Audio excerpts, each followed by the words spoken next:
Metro 3च्या आचार्यात्रे metro स्थानकानंतर आता Worli metro स्थानकातही छत गळती सुरू झाली आहे। तिकीट काउंटरजवळ ही गळती सुरू असून ही गळती पाणी आता एक गळणारं पाणी बादलीत साठवलं जात आहे। बादल्या भरल्यानंतर कर्मचाऱ्यांकडून पाणी बाहेर फेकलं जात असून छत गळतीमुळे प्रवाशांमध्ये मात्र नाराजी आहे। ह्या मेट्रो स्थानकांची उद्घाटन गेल्या काही काळातच करण्यात आली होत्या।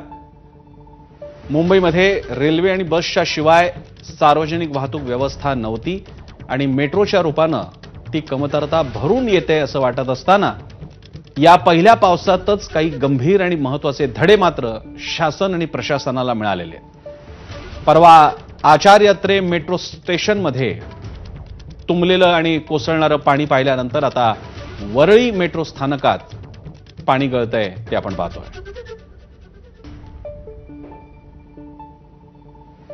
सध्या मुंबईचा पाऊस जरा वेगळाच आहे। अत्यंत कमी कालावधीत प्रचंड पाऊस कोसळतोय आणि याच काळामध्ये आता मेट्रो विशेषतः अंडरग्राउंड मेट्रोचा कस लागणार आहे।